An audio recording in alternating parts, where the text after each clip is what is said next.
Y así comienza La Ciudad Letrada, presentada por Oscar Blanco y Grace Bolívar.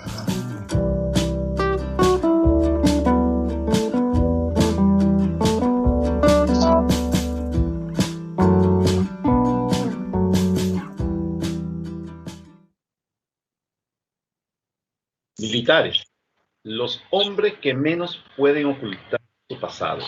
La ofensa 2007, Ricardo Menéndez Salmón. La civilidad es una forma de urbanidad entre las personas y respeto hacia las leyes que permite crear sociedades justas y fuertes. Gilbert K. Chesterton.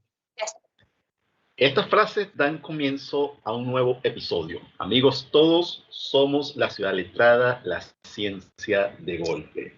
Y vaya que las vacaciones nos han hecho efecto porque este es nuestro segundo domingo consecutivo, después de ese periodo de receso que nos tomamos, esa licencia que necesitábamos.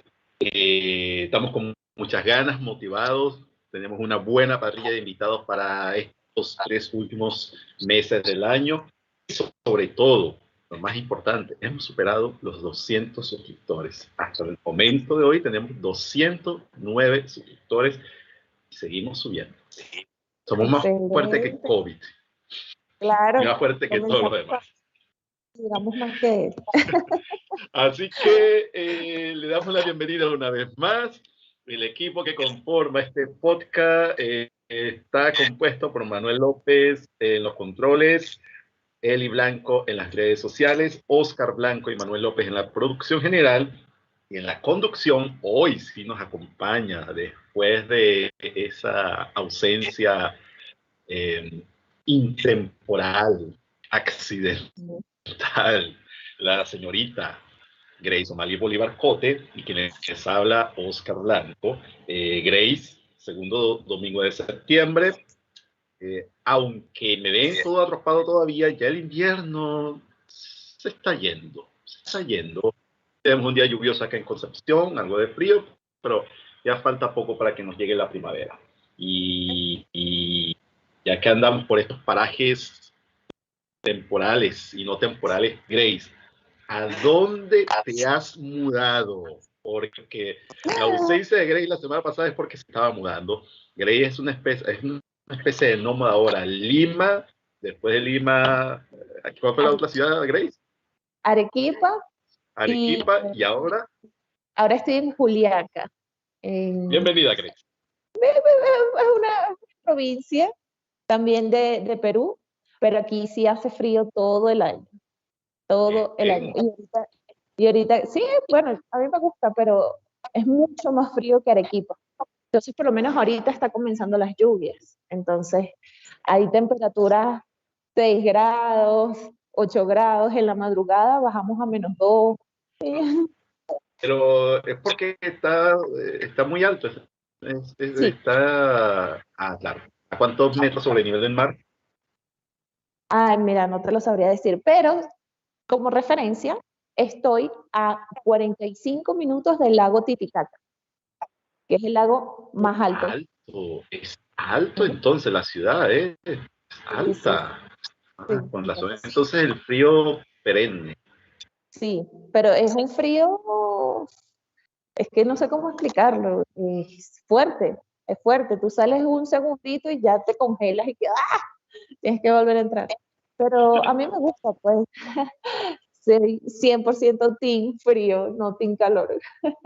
No, totalmente. Yo igualmente, a mí me encanta el frío y bueno, lástima que ya el invierno se nos está yendo. Sí. Bien, bueno, presente.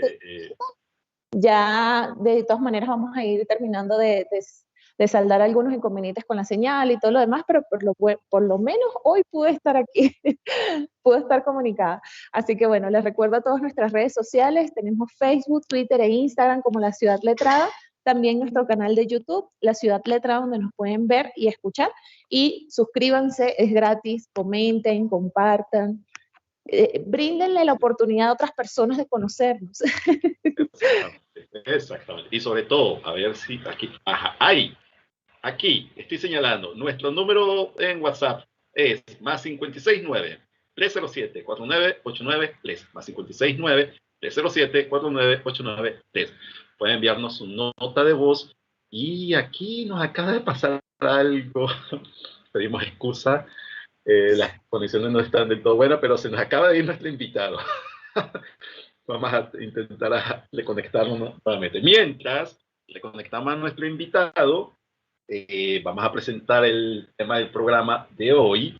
Hoy hablaremos sobre un tema, bueno, particular que toca mucho, que tiene que ver con las relaciones civiles y militares de Venezuela. Y para hablar sobre este tema tenemos como invitado a Richard López, que ya lo tenemos nuevamente conectado. Grace, ¿quién es Richard López? Muy bien. Richard López es caraqueño, es profesor en Geografía e Historia, egresado del Instituto Pedagógico de Caracas. También es magíster en Historia de Venezuela y estudia un doctorado en Historia en la actualidad. Ambos grados en el IPC, el pedagógico. También es necesario mencionar que es miembro del CIHMBI, miembro del Consejo Editorial de la revista Tiempo y Espacio, coordinador de la línea de investigación Relaciones Civiles y Militares en Venezuela, y en la actualidad es profesor del Departamento de Geografía e Historia del IPC. Bienvenido, Richard. Espero que nos puedas escuchar. Vamos a ver. Hola, Grace. Hola, Oscar. Oscar, porque ya está como los argentinos, ¿no? Que colocan la tilde en otro lugar a veces, ¿no? Saludos a Manuel, en la producción también. Bueno, yo agradecido por la invitación. Y les voy a decir de entrada, como exordio, como introito, como prolegómeno a esto, que hace unos minutos acaba de ocurrir uno de los megabajones aquí en la ciudad de Caracas. ¿Okay? Bien, fantástico, Corpo Elec, como siempre, poniendo la nota alta. Así es. Entonces les digo que estoy trabajando con datos en este momento. Okay. El sistema de internet de Abacan TV, pues, se cayó. Y bueno, esperemos que podamos cumplirle en la medida de lo posible. Entonces, bueno, yo agradecido por la invitación y, bueno, gracias por esa presentación a Grace. Vale, bueno, gracias a ti, Richard, por estar acá y bueno, pedimos excusa también a nuestra audiencia. Hemos tenido algunos pequeños problemillas de conexión y para los que no saben, en Caracas, Venezuela, hay un fuerte problema de energía de todos los tipos. Así que si ven que Richard se congela o desaparece por momento, es porque sencillamente la conexión no es buena hoy porque Caracas se fue la luz. Sí, siempre se habla en Caracas. Si quedaba duda de que está en Caracas, ya. Así que bueno. Richard, vamos a comenzar de una vez. Entonces, es un tema que yo en lo particular pienso que puede ser polémico. No sé si polémico, pero puede ser álgido, puede ser inclusive hasta incómodo. Sobre todo por lo que nos ha tocado a los venezolanos en el último tiempo, que tiene que ver con esta relación entre el mundo civil y militar. Entonces, antes de ver las conexiones, puedes indicarnos, Richard, a qué podemos llamar nosotros el mundo civil y a qué podemos llamar el mundo militar, si es posible hacer esa distinción. Seguro, Oscar. Fíjate. A ver, el tema de las relaciones civiles y militares es una preocupación realmente atinente a los sistemas políticos modernos. ¿Y a qué me refiero con los sistemas políticos modernos? Es decir, no es un problema para las formas de organización política donde las funciones militares de seguridad, de defensa del Estado, están unidas al ámbito civil. Esto es exclusivo del mundo moderno. Y me estoy refiriendo al momento en el cual comienzan a aparecer las repúblicas, ¿sí? Y estas repúblicas se estructuran con base a la positivación de la norma, es decir, se normalizan, trascendiendo de lo consuetudinario a un derecho positivo. Yo creo que un elemento para que se vea la cuestión bien gráfica, cuando uno estudia la Revolución Francesa, un elemento distintivo del tránsito de un sistema antiguo a un sistema moderno es colocarle una camisa de fuerza al rey. ¿Cuál es la camisa de fuerza? La Constitución. Es decir, que ya el rey no es el soberano, sino que el ejercicio de la soberanía pertenece a los individuos, y estos individuos además la positivizan. Es decir, no es una cosa que se nos va ocurriendo de un día para otro, sino que está allí. Yo puedo acudir a ella para poder decir, mira, estas son las normas que rigen la sociedad. Esa es la Constitución. Y el rey se convierte en un mandatario y está entonces sometido o ha sido a esa norma general, ¿ok? A esa convención general producto del ejercicio de la soberanía. Y a partir de allí hay todo un tema interesante porque se separa el poder civil del poder militar. Es decir, los civiles se encargan de la administración de la república, del Estado, y los militares, cosa seria también, se encargan de la seguridad y defensa del mismo. Esa seguridad y defensa, evidentemente, implica una alta responsabilidad. Estos hombres tienen que ser unos profesionales en el ejercicio de hacer nada más y nada menos que tienen la función, la responsabilidad de resguardar la soberanía del Estado. Y este cuerpo castrense que se encarga de hacer la guerra, pues entonces también por monopolizar la violencia, porque así lo establece la Constitución, tienen que estar alejados de la diatriba civil. ¿Por qué? Porque la diatriba civil implica que estos que hacen política lo hacen en función de la consecución del poder y dirimen sus conflictos en un lugar que representa en micro la sociedad, que no es más que el Parlamento, que la Asamblea, que el Congreso. Es allí donde los políticos, a través de la retórica, pues usan la retórica en función de convencer para lograr aplicar pues el modelo político o las reformas necesarias o las derogatorias necesarias para el funcionamiento del Estado.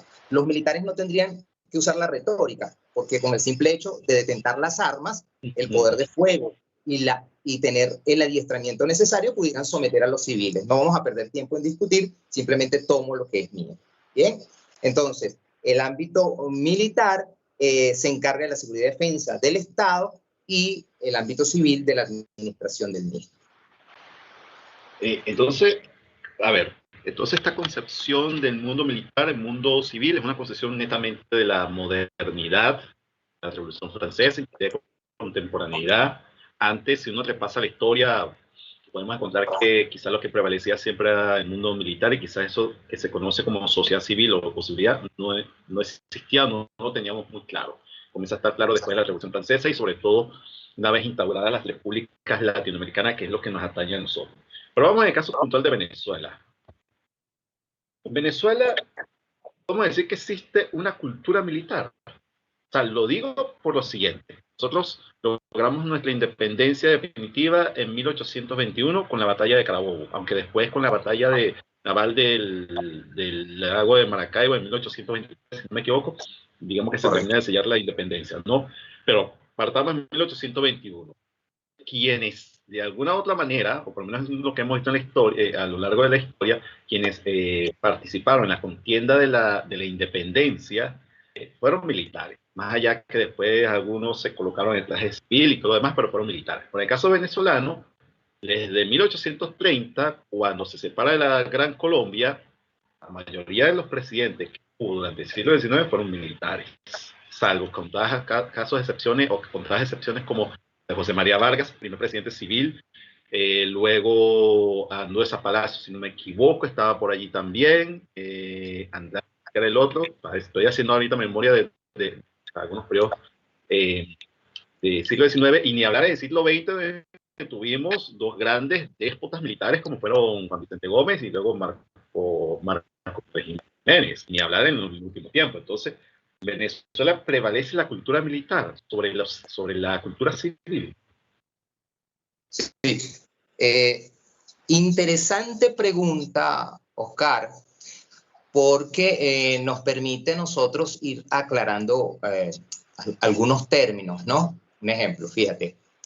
Tú hablaste de la presencia de los militares en el ejercicio del poder en Venezuela a partir de 1830. Bueno, la gente pues se remite a Páez, se remite a Sublette, a José Tadeo Monagas, en fin. Sin embargo, habría que precisar si en rigor estos individuos eran militares o eran caudillos. Porque si tenemos que hacer un parteaguas entre el siglo XIX y el siglo XX, el siglo XIX tuvo como actor político fundamental a los caudillos, ¿ok? Pero los caudillos en rigor no eran militares. Realmente el ejército como tal, ese ejército que hoy nosotros conocemos, que usa como emblema a grito con pecho henchido, todos los años, los 24 de junio, rememorando la batalla de Carabobo, el ejército forjador de libertades, bueno, es realmente una gran falsedad, porque ese ejército realmente fue constituido por Gómez.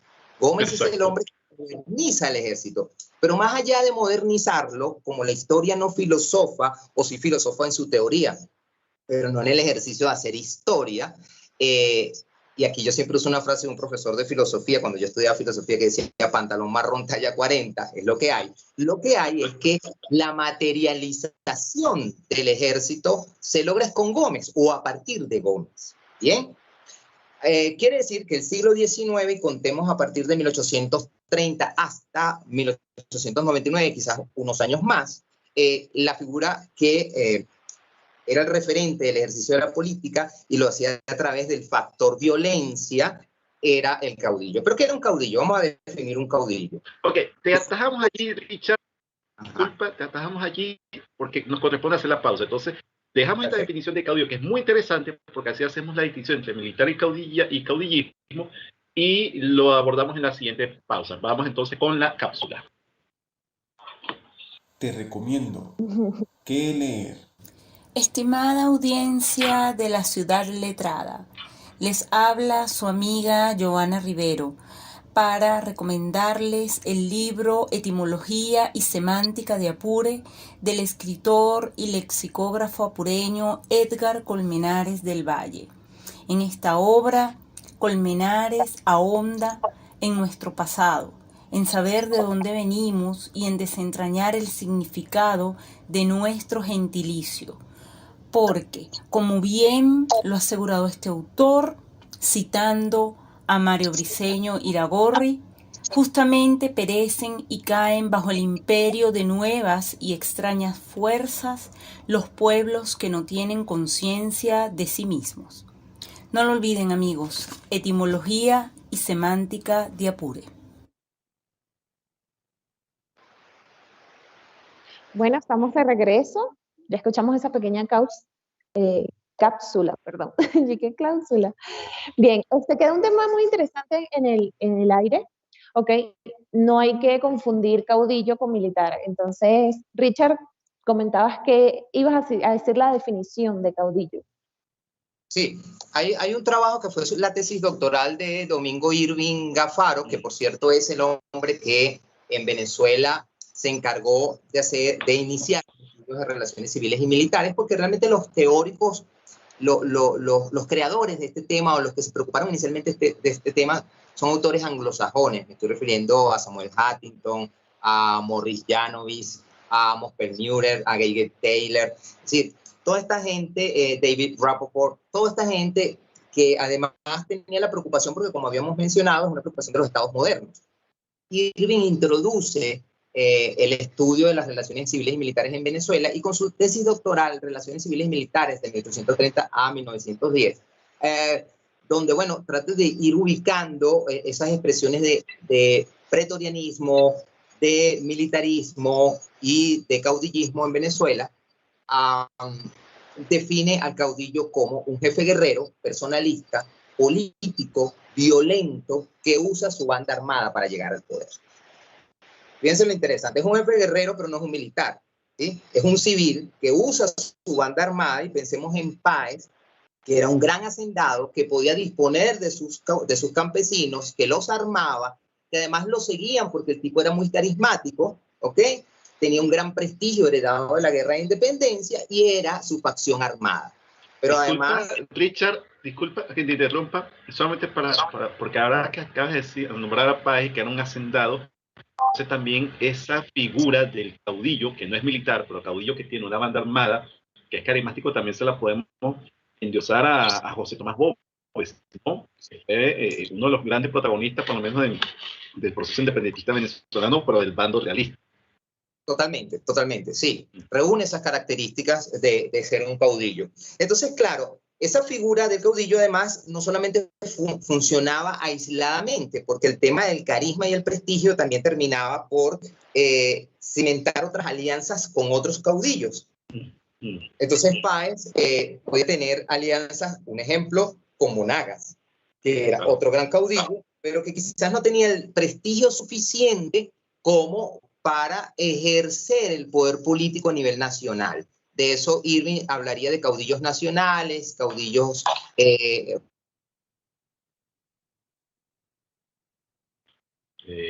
No. Richard, sé que tenemos problemas con la... Disculpa, Richard, tenemos problemas para escucharte. A ver, hubo otro bajón. Oscar, te cuento que hubo otro bajón ahorita en este momento y estoy funcionando con datos y con... O sea, el teléfono hace como el cambio, sí, ¿no? Ahora sí, sí me escucha, ¿no? Sí. Bueno, vaya el agradecimiento nuevamente a Corpoelec por todo esto. Así es. No sé dónde me quedé, Oscar, pero... estabas hablando de caudillos nacionales cuando nombrabas a Páez y que, por ejemplo, el caso de Monagas se alió con Páez porque no tenía tanto poder para, digamos, para ejercer en este caso la presidencia o para fortalecerse como gobernante. Así es. Entonces, cuando uno revisa un poco, mete la lupa en el siglo XIX venezolano, salvando las distancias y usando una frase que usaba el profesor Domingo Irving, muchísimo mutatis mutandi, cambiando lo que haya que cambiar, eran unas especies como de feudos, ¿no? Por lo menos los que se asoman a estudiar la historia venezolana desde el materialismo histórico hablan se llama semifeudalismo. Obvio, no es un semifeudalismo, pareciera funcionar como algo muy parecido, pero el país terminaba siendo como un archipiélago, en palabras de Elías Pino Iturrieta. Es decir, había una repartición del poder a través de la influencia que podía ejercer un caudillo en un área determinada. Podíamos tener un caudillo local, un caudillo regional y un caudillo nacional. Todo esto funcionaba a través de alianzas o a través de la violencia. Es decir, caudillos que no aceptaran la jefatura de otro caudillo, pues definitivamente iban a la guerra y se imponía quien venciera. ¿Ok? Entonces eso generaba que Venezuela fuera una especie de cuero seco para algunos historiadores. Pero eso por un lado, ¿no? Y por el otro, ¿qué es un militar? Tenemos dos tipos de militares. Tenemos los militares pretorianos y tenemos los militares profesionales. Ambos son oficiales, ambos están formados dentro de la academia, pero unos tienen ambiciones políticas fuera de su ámbito natural, mientras que otros se entienden como libre de ejercicio político. Un militar pretoriano es aquel que hace uso de su condición de hombre de armas para lograr beneficios políticos a través de la amenaza de la violencia o aplicando la violencia misma. El oficial profesional se entiende como un profesional libre de ejercicio político y se subordina al poder civil. Elemento importante para poder entender cómo se estructura el modelo de relaciones civiles y militares liberal. Cuando me refiero al liberal, es porque las constituciones de las repúblicas en el estadio de la modernidad es a partir del pensamiento liberal. ¿Ok? Entonces, cuando hablamos de un modelo de relaciones civiles y militares liberal, se entiende que los militares están subordinados al poder civil y que la jurisdicción territorial compete al poder civil. Ejemplo, un gobernador gobierna sobre un territorio, pero un militar tiene jurisdicción sobre su cuartel y esos militares oficiales o soldados subordinados a su jefatura. Claro, ahora se entiende mejor esta distinción, porque, bueno, el caso de Grey, caso mío, siempre, digamos, desde el momento que Venezuela se independiza, si bien conocíamos la figura de caudillo, pero siempre lo vimos como un militar, pero efectivamente cuando dice que el cuerpo militar venezolano se se crea a partir de Juan Vicente Gómez en 1912, creo que es la fecha, seguro. Y luego, bueno, durante todo el siglo XX tenemos unas fuerzas armadas, se supone profesionales, ¿no? Pero que de algún otro modo también tienen cierta injerencia política, sobre todo hacia la segunda mitad del siglo XX. Entonces, en ese sentido, podemos hablar de referentes militares en casos venezolanos, Richard. Sí, yo quería mencionar algo porque también para no caer en absoluto con lo que yo mencioné anteriormente, ¿no? El hecho de que prevaleciera el caudillo y no el militar en el siglo XIX no significa que no existieran militares. Sí existían militares, pero su poder de fuego era tan poco, sus integrantes eran tan pocos que realmente no tenían la suficiente fuerza como para garantizar las funciones que establecía la Constitución. Porque si uno revisa la Constitución, fíjense que el artículo 177 establece esto. Fíjense, la autoridad militar nunca estará reunida con la civil. Un elemento importante. Disculpa, la autoridad militar nunca estará reunida con la civil. Que en la Constitución de 1830 estableciera eso implica que reconoce que hay un estamento militar, que es reducido, que no tiene poder de fuego, ¿sí? No tiene capacidad de movilización, no tiene un esprit de corps, es decir, un espíritu de cuerpo realmente.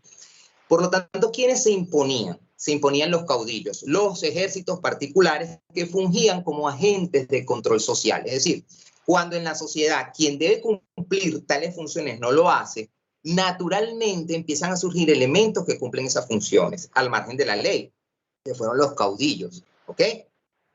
Hasta el momento en que el ejército comienza realmente a modernizarse. Un elemento importante de Gómez es que los uniforma, los dota de armamento, crea carreteras para que estos puedan, construye carreteras para que estos se puedan movilizar por todo el territorio nacional, ¿sí? Establece una red de telégrafos para poderse informar de lo que está pasando en el país. Es decir, este ejército ahora si tiene una capacidad y un poder de fuego suficiente, y eso es que el caudillo termina desapareciendo del ámbito político. Y ahora, el elemento que asienta el poder van a ser los militares. O sea, esos 23 años de gobiernos de Gómez, que termina quitando o arrebatándoselo la parca, haciendo lo más poético posible. Yo soy amante de la literatura y voy a ser poético en esto. Y es la parca la que le arrebata el poder a Gómez. Esos 27 años tienen mucho que ver con que él logra cimentar su poder en el ejército. Es decir, el ejército era la niña de los ojos de Gómez. Bien. Que la historia venezolana, ante la pregunta de Oscar, tiene como referente al militar. Sí, pero yo quisiera ser hasta más filosófico en esto. Yo voy a ser más de la usía, como dicen los filósofos, más de la esencialidad. Parece ser, y aquí ya estoy cayendo en hipótesis, parece ser que hay un cierto gusto, un cierto tasti, usando un idioma inglés, en el tema de la violencia como factor para conseguir beneficios políticos. Porque el caudillo es el elemento que representa la violencia en términos políticos, porque los militares también es el elemento que patea la mesa, patea el parlamento para conseguir beneficios políticos. No solo eso, esa cultura, como la llamaba Oscar, también es una cultura heredada por todo, porque nuestra historia no es una historia que comienza el 5 de julio de 1811, nuestra historia tiene muchos años más atrás, ¿no? Entonces, también la presencia de un modelo de relaciones civiles y militares tradicional, donde las funciones de civiles y militares estaban reunidas en una figura, llámese a partir de las reformas de Carlos III en 1777, que fue la creación de la Capitanía General de Venezuela, que tenía un capitán general que tenía funciones civiles y militares, ¿sí? Nuestra guerra de independencia, y basta leerse el libro de John Lynch, Revoluciones Hispanoamericanas de 1808 a 1826, publicado por la editorial Ariel, donde hace una introducción al fenómeno de las independencias en Hispanoamérica y se detiene en la de Venezuela denominándola la revolución violenta. También da cuenta de que las formas en las cuales nosotros dirimimos los problemas es a través de la violencia. Una guerra que duró 10 años. ¿bien? Y que parecía que todo había sido liquidado allí, cualquier tipo de rencores, y resulta que la guerra federal también es una expresión de una guerra de colores, porque la guerra de independencia fue una guerra de colores, como la guerra federal fue una guerra de colores. Y si nos queremos venir un poquito más a la historia reciente, el discurso, vamos a decir, de confrontación es un discurso de rencillas, ¿no? De violencia entre un grupo y otro grupo. Y lo podemos ver en los actores políticos que insurgieron a partir de 1992, si queremos usar una fecha para tomar un referente. Entonces, y todos estos, pues, cuando uno va estudiando el tema del discurso de la antipolítica, es la negación del político, del paro político, y la reivindicación de actores que tienen que ver con organizaciones que admiran la violencia, porque la gente nunca olvida a Marcos Evangelista Pérez Jiménez. Bien, responde Grace. Sí, bastante interesante lo que estás comentando, Richard. La verdad es que estoy aquí haciendo como un refresh de todas mis clases de historia. Pero bueno, nos toca una siguiente pausa. Ya vemos. Te recomiendo que escuchar. Soy Vanessa Anaís Hidalgo y hoy quiero recomendarles que escuchen la delirante voz de Roberta Sá, una cantante brasileña a quien se le considera la mejor intérprete de samba en la actualidad. Los inicios de Sá van de la mano de grandes músicos como Chico Buarque, Adriana Calcajonto, Martinho da Vila y Pilar Sarde. Una decena de discos acompañan hasta ahora a Roberta. En 2007, la vocalista brasileña fue nominada al Grammy Latino en la categoría Artista Revelación. Uno de sus álbumes más aplaudidos es Delirio, en el cual combina ritmos como samba, el fado y la música africana. La propuesta de Delirio es, según el testimonio de su intérprete, conectar con el amor desde la mirada de una mujer, un amor que se distancia de la banalidad y el consumo de la sociedad de hoy.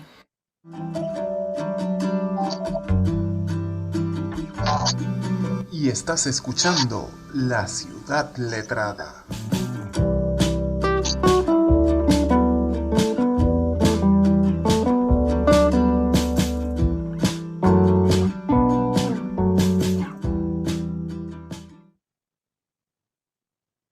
Estamos de vuelta nuevamente. Parece que hemos perdido a Richard López. Aquí estoy. Ah, ahí está. Ah, vale. Pensé que...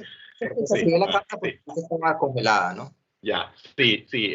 Pedimos excusa nuevamente a la audiencia. Bueno, problemas de conexión que tiene Richard, imposible que su imagen se vea, pero lo importante es que lo escuchemos y que nos está dando, pues, toda una cátedra y una disertación de lo que hasta ahora es el mundo militar. Ya vamos a introducirnos en el mundo civil. Antes, Grace, vamos a leer algunos comentarios. Ahí lo tenemos, a Richard.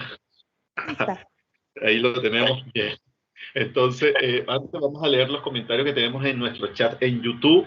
Grace, si quieres nos podemos alternar. Yo leo el primero, tú el segundo y así sucesivamente. ¿Te parece? Entonces, comenzamos con Giovanna Rivero Belisario, que la tuvimos aquí la semana pasada y quien nos dio una recomendación en la primera cápsula que lee. Nos dice: saludos amigos de la Ciudad Letrada, mi admiración para el profesor Richard por ilustrarnos sobre la historia de Venezuela y por seguir apostando a la academia. Totalmente. Eso es muy importante, que en los tiempos que se todavía hay personas como Giovanna, como Richard, como Vanessa, como Dulce, como otros tantos que han apostado por acá, que siguen apostando a la academia en Venezuela. Grace, creo que no la tenemos. No, bueno, continúe entonces.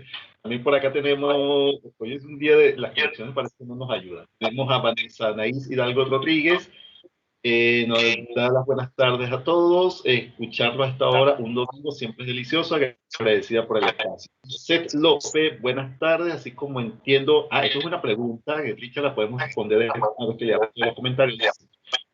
Lisette, así como entiendo, hay un aporte de estudio sistemático de las relaciones civiles y militares, también lo hay en la historia militar en Venezuela. Vamos a guardar la pregunta y la volvemos a hacer una vez que terminemos la explicación. También Ramírez nos saluda. Vanessa Anaís nos dice nuevamente, saluda a Richard López desde la emblemática parroquia caraqueña el 23 de enero. Siempre enriquecedor escucharte, Richard. Somos privilegiados. Dulce Bravo nos saluda también. Dulce Santa María, buenas tardes, Oscar, y a todo el equipo de la ciudad de Letrada. Saludos. Qué bueno y pertinente este tema tocado por el profesor Richard López. Y Antonio Guevara saluda al profesor Richard López. Excelente, por atento. Entonces, Richard, aquí hay una pregunta que me hace Lisette y la leo nuevamente. Así como entiendo, hay un aporte de estudios sistemáticos de las relaciones civiles y militares, también lo hay en la historia militar en Venezuela. Es una pregunta interesante porque me permite hablar en la realidad de algunas cosas, ¿no? A diferencia de países como, un ejemplo, México, donde realmente se ha estudiado a profundidad muchos temas y temas muy específicos. En el caso venezolano, nosotros hemos sido muy recurrentes, ojo, y esto no lo digo yo, sino cuando no se acerca a los trabajos de Germán Carrera, ¿no? De que estudió el tema de la historiografía, la historia de la historiografía de Venezuela, tomo 1, 2 y 3, publicado por la Biblioteca de la Universidad Central de Venezuela. Él llega a detectar una cierta fijación, focalización, obsesión con el tema de la independencia. Y eso que es muy cierto, ¿no? Los venezolanos conocen, lo que más conocen es la independencia, y muy mal, por cierto, porque es una independencia endulzada, muy poética. Sí. Y luego, y sobre todo, Richard, disculpa, sobre todo cuando leemos un libro como Venezuela Heroica, Blanco, que la endulza y la romantiza aún más. Tal cual, ¿no? Y pudiéramos pensar en trabajos como los de Vicente Lecuna, ¿no? Que es una apología a una figura histórica como la de Bolívar, y termina por desvirtuando la razón de la historia como ciencia. Un rasgo distintivo de la ciencia es la objetividad. Ojo, eso no significa que en rigor es objetiva, sino que el norte es ese, ¿sí? El norte de la ciencia es la objetiva, independientemente de que la logremos o no, estemos a muchas distancias de ella o no. Entonces, esa recurrencia al tema de la independencia ha generado cosas como esta. Conocemos muy poco el siglo XIX venezolano después de 1830. Se ha estudiado la contemporaneidad venezolana quizás más que el siglo XIX, pero estudiado desde la tribuna ideológica y partidista. No revisa textos como los de don Felipe Maza Zavala, por poner un ejemplo, o el mismo, y aquí de repente voy a generar un conflicto con muchos, con Arturo Lar Pietri. Los usamos como unos referentes de intelectualidad a la cual nosotros buscamos para tratar de comprender la historia venezolana, o cosas como Ignacio Cabrujas, por poner un ejemplo. Perdón, no es muy lúcido todo lo que nosotros podamos decir de él, sin embargo no es un estudioso de la historia, pero asumimos que sus afirmaciones son ciertas, pero son de condena a, por ejemplo, la democracia, que es un legado importante que le permitió a los civiles poderse desarrollar en el ejercicio del poder y construir parte del país. Entonces, para no desviarme la pregunta con respecto al tema de la historia militar, en Venezuela estudios tan sistemáticos de la historia militar realmente no se han hecho. ¿Okay? Yo pudiera reconocer a un gran divulgador que tiene algunos trabajos y hace un esfuerzo importante en el tema de la historia militar y la historia naval, y creo que lo conoce Oscar, y es su colega la Simón Bolívar, que es Germán Guía. Que, bueno, tiene varios trabajos en compilación con otros historiadores, divulgando el tema de la historia militar y la historia naval. Sí, en América Latina tenemos a Alejandro Rabinovich, ¿sí? Que ha trabajado el tema de la historia militar con bastante profundidad. Disculpa, Richard, no te escuchamos lo último. En América Latina, Alejandro Rabinovich fue el apellido que dijiste. Ajá. Alejandro Rabinovich, argentino, ha hecho un gran aporte al tema de la historia militar, ¿ok? No venezolana, pero la historia militar en la región. Y en el tema de las relaciones civiles militares, realmente podemos nombrar a dos grandes estudiosos en Venezuela de las relaciones militares, uno más que otro. Domingo Irving, por otro lado Luis Alberto Hutó, que últimamente con los trabajos de Harold Asbel, con el cartel, ¿no? Pero tampoco es que se ha bajado a gran profundidad. Yo creo que el profesor Domingo Irving hizo un gran trabajo didáctico en tratar de ir recogiendo las categorías, ir explicando esas categorías y asomarse de manera muy general a las relaciones civiles y militares en el país. Ya, ahora, vayamos al otro sector. Hemos ahondado mucho sobre el mundo militar. Ahora vayamos sobre los civiles. En el caso venezolano, podemos decir quiénes serían nuestros principales referentes civiles.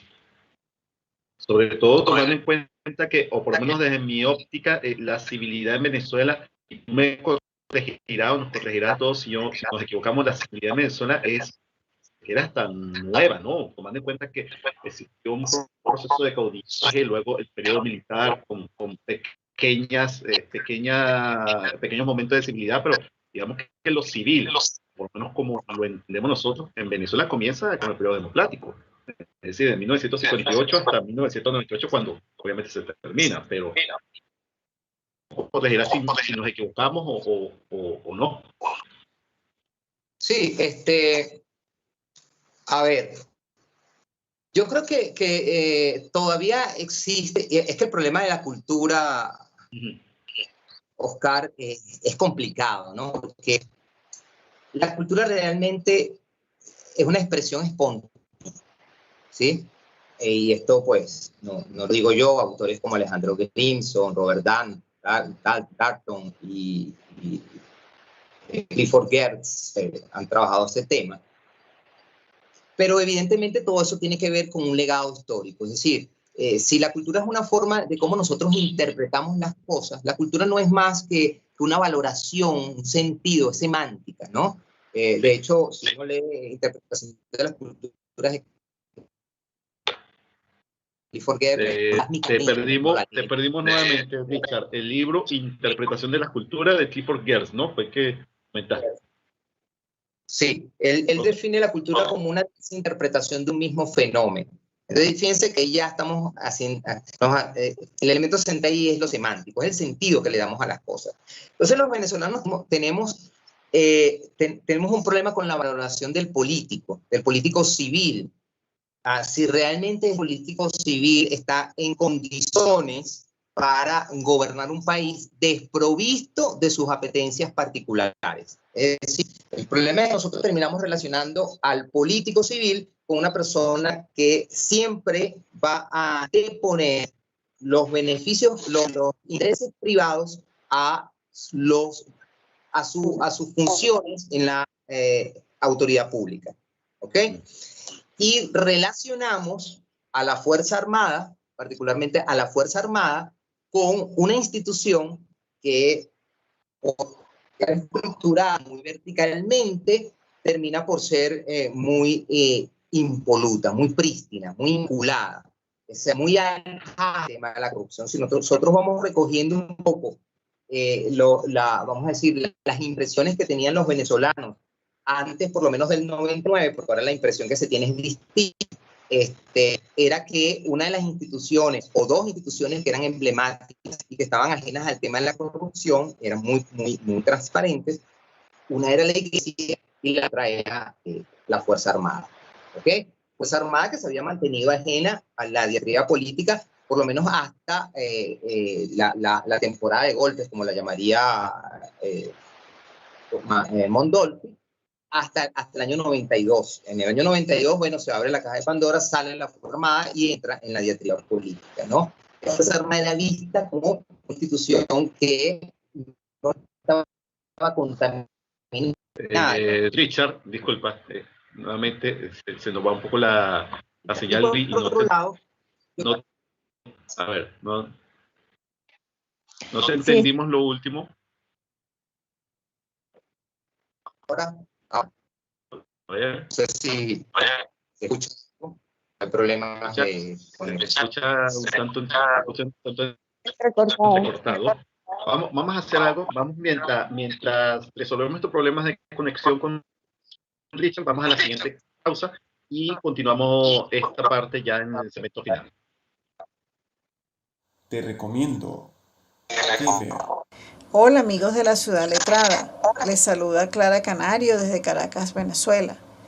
Hoy paso por aquí para hacerles una recomendación de qué ver. Para quienes son amantes de la acción y el peligro, con algo de romance, sugiero que a través de la plataforma de Netflix ubiquen la serie española llamada La Casa de Papel.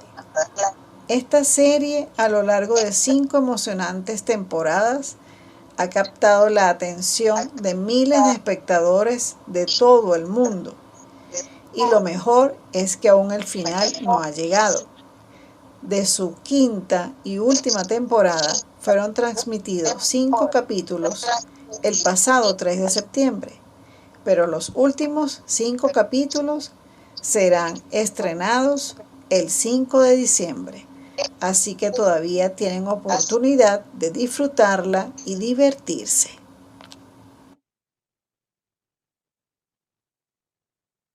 Bien, Listo, ahí está la estamos- recomendación. La Casa de Papel. Estamos de regreso, espero que Richard se pueda. No sé si me escuchan ahora.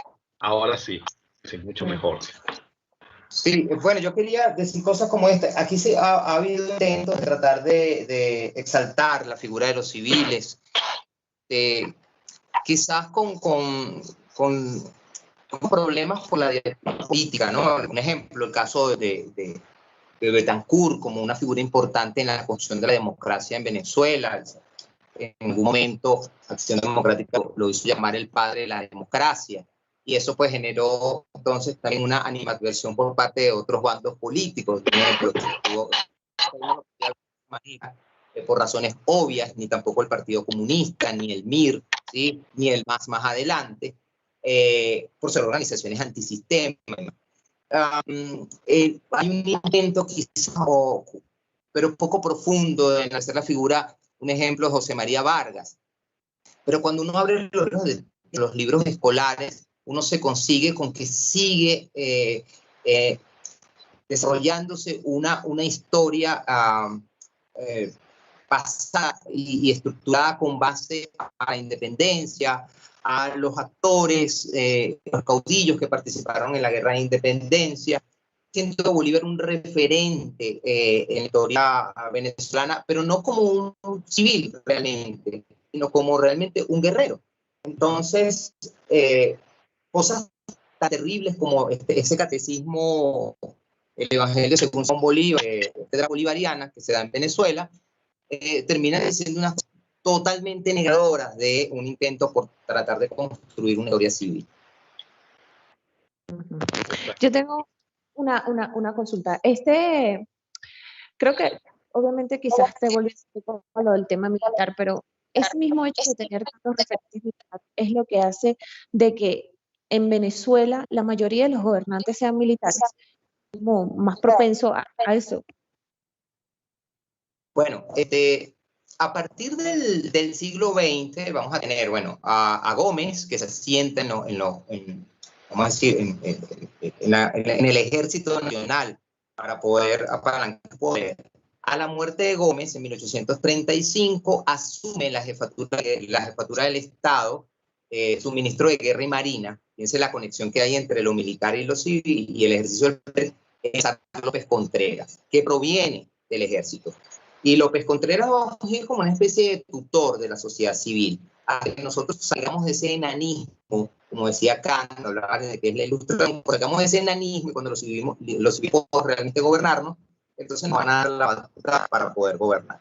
Y de López Contreras, cuando viene la transición a otro gobernante, se niega la posibilidad de unas elecciones universales, secretas, y se elige a través del Congreso y el mismo ejército a Isaac Angarita, quien para el momento llegó a ser el ministro de Guerra y Marina también del gobierno de Eleazar López Contreras. De nuevo, la vinculación de los militares civiles. Asume Medina Angarita y el 18 de octubre del 45, ya nosotros sabemos la historia, ¿verdad? Fue derrocado por un grupo de civiles y un grupo de militares. Y damos el ojo en el grupo de civiles, pero también en el grupo de militares. Los militares entrando al ámbito político de nuevo. Pero no son los militares, que también en la Fuerza Armada había dos facciones o dos grupos militares. Uno que eran los militares no de la academia, lo que llamaban los militares chopo de piedra, que se habían montado a caballo, que se habían montado al caballo a voz de llamado a la revolución liberal restauradora, y estaban los militares que en el proceso de ir formando la línea, de ir consolidando ese ejército con Gómez, se fueron profesionalizando. Entonces hubo un choque, una tensión dentro del Ejército Nacional entre los militares profesionales y los no militares. Entre esos profesionales militares estaba nada más y nada menos que Mario Vargas, estaba de la otra que era un asimilado, venía de Francia, Marcos Evangelista Pérez Jiménez, por promover un golpe a Medina Angarita, alianza con los civiles, y esa alianza termina 3 años después, cuando se elige por primera vez a Rómulo Gallego como presidente, ni siquiera el año, y estos militares que acompañaron a los civiles para poder permitir la posibilidad de ascender al poder, terminan tomando el poder. Durante 10 años, ¿sí? Lo que se conoce como la era militar del año 48 al año 58. Pero también otro elemento importante, los militares van a jugar un rol fundamental en el derrocamiento o en el debilitamiento del poder de Pérez Jiménez. Vamos a ver con Hugo Trejo y con el apoyo militar que viene sucesivamente en los días sucesivos hasta el 23 de enero del 58. La presencia de Wolfgang Larrazábal, que viene de la Armada, también representante de la Fuerza Armada. Entonces, sí, Grace, la presencia de los militares como un actor fundamental, como un árbitro fundamental en el ámbito civil es innegable. Yo quiero hacer referencia a un libro de Manuel Caballero, publicado por el año de Caracas. Disculpa, Richard, te perdimos nuevamente. El libro de Manuel Caballero. Ajá. ¿Sí me escuchan, no? Sí, ahora sí. Libro de Manuel Caballero, Las crisis de la Venezuela contemporánea, publicado por la editorial, creo que es de Caracas. Donde dice que la democracia venezolana está sustentada en 5 patas: la iglesia, los sindicatos, los partidos políticos, los empresarios y la Fuerza Armada. Pero de esas 5 patas, solamente una es la que sostiene a la democracia, y es la Fuerza Armada. Esa Fuerza Armada que terminó recogiéndose los cuarteles desde el año 62, particular, bueno, vamos a ubicarnos en el año 59, del año 59 hasta el año 92, cuando irrumpe de nuevo de manera frontal en el ámbito político. Ojo, eso no niega que intramuros a la Fuerza Armada ya se estaban gestando movimientos conspirativos, y para eso puede revisar la bibliografía pertinente. Alberto Garrido recoge una serie de testimonios con oficiales que formaron células conspirativas dentro de la Fuerza Armada desde el año 81, 82 y mucho antes, y que terminan expresándose en el 92 y que tenían apetitos de director. Entonces, efectivamente, Grace, esa pregunta tuya tiene razón. Ok.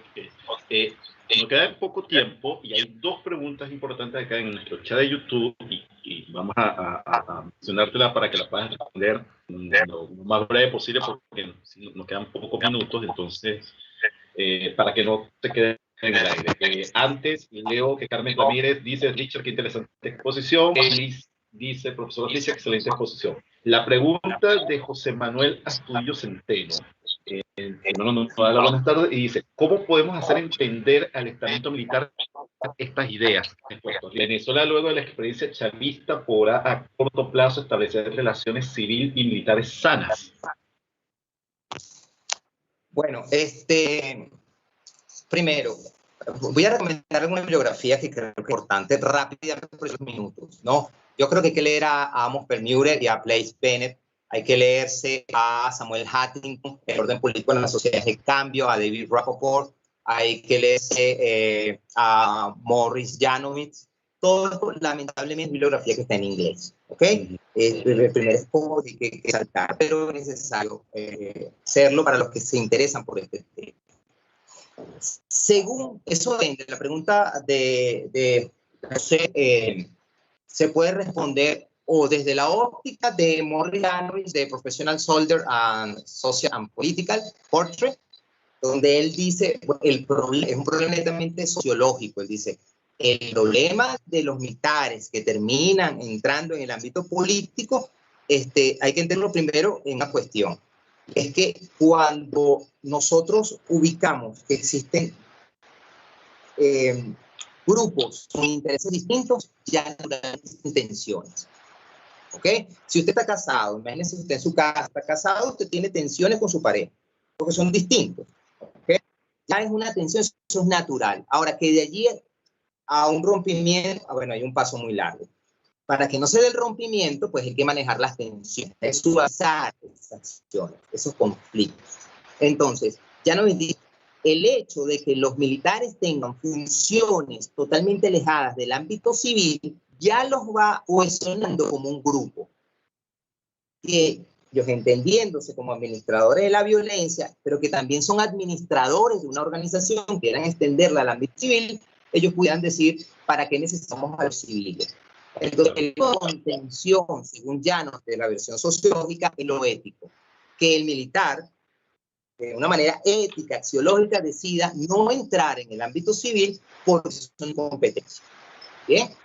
Para Samuel Harrington, que es, vamos a decir, la tesis que se contrapone a la de Morris Janowitz, y lo podemos ver en The Soldier and the State, The Theory and Politics, o sea, el Estado, el soldado y el Estado. Él dice que una de las cosas que permite que ese militar se mantenga dentro de sus funciones es la profesionalización del militar.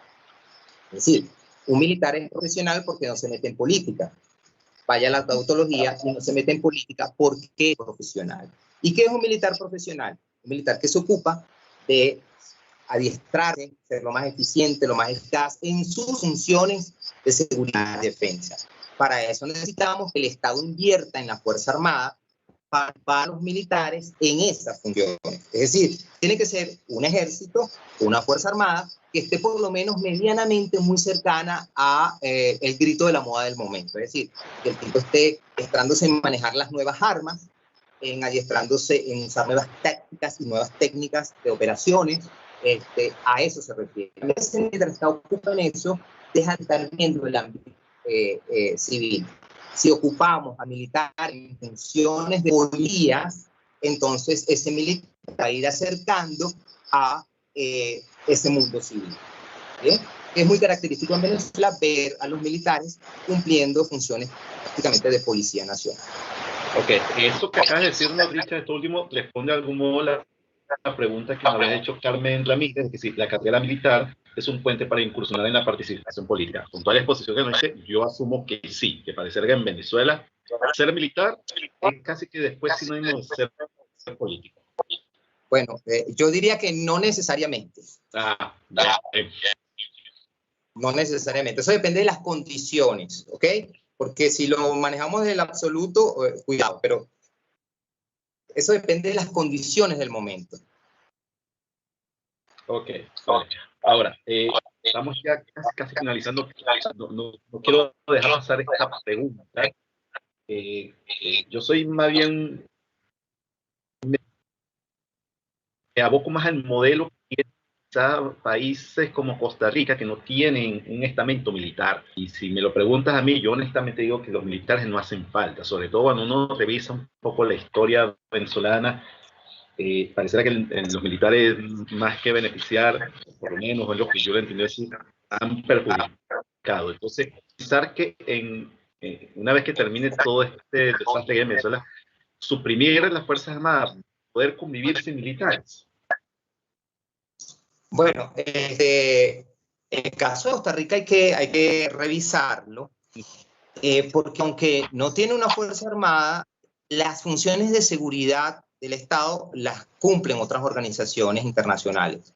En el caso venezolano, uno tendría que pensar en cosas como esta. Tenemos un vecino como Colombia, con un problema de guerrilla de muchísimos años, y ¿quién pudiera entonces garantizar la soberanía territorial si no tenemos una fuerza armada? Yo creo que la solución al problema de la desprofesionalización de nuestra Fuerza Armada no es eliminar la Fuerza Armada, es hacer las correcciones pertinentes para profesionalizar a esta institución. ¿Ok? Venezuela es un país que por su ubicación realmente negarse a tener un organismo que garantice su seguridad territorial, sus espacios marítimos y aéreos, sería casi que un suicidio, ¿no? Tenemos por un lado a Guyana, tenemos a Brasil por otro lado, ¿sí? Y cada uno de esos países representa un agresor potencial, ¿bien? Por lo que ya mencioné anteriormente, las naturalezas implican tensiones y esas tensiones pueden derivar en conflictos. Vale, entiendo.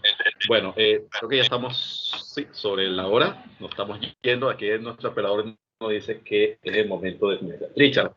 De verdad que ha sido un gustazo, lástima que pequeños problemas de conexión que hemos tenido, pero creo que se ha entendido el tema. Y mira, como le decimos a todos nuestros invitados, estás obligado a volver por acá, y ya por aquí hice algunas anotaciones de algún tema que creo que puede ser pertinente para revisar. Así que tienes rápidamente el micrófono para que te despidas en la audiencia.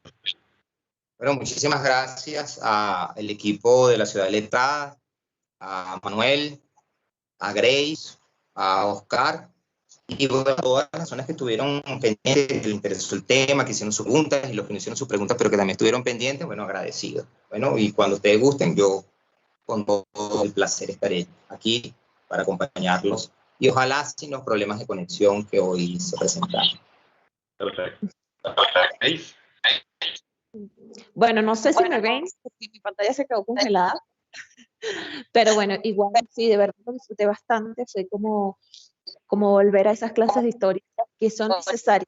Estoy de acuerdo, no es el hecho de erradicar la fuerza militar en Venezuela, sino educarla, como volver a reforzar el motivo por el cual ocurre, ¿no? Pero es cuestión de cambios que espero que se puedan dar. Igual, bueno, Richard, de verdad, caso, disfruté bastante el episodio de hoy, y bueno, a todos los que nos escuchan y los que nos ven, recuerden nuestras redes sociales, Facebook, Instagram, Twitter, La Ciudad Letrada, y nuestro canal de YouTube también, como La Ciudad Letrada. Suscríbanse, piensen, y bueno, es gratis por ahora. Así es. De verdad que queremos agradecer a todos los que participaron en el chat de YouTube. Tuvo bastante movido, mucha participación, y eso de verdad que nos complace muchísimo. Rápidamente despedimos al equipo que hace posible este espacio: Manuel López en los controles, Eli Blanco en las redes sociales, Oscar Blanco, Manuel López en la producción general, y en la conducción, Grayson Malí Bolívar, y quien les habla, Oscar Blanco. Gracias, Richard, una vez más, y será hasta una nueva oportunidad cuando tengamos a otro ciudadano letrado. Chao.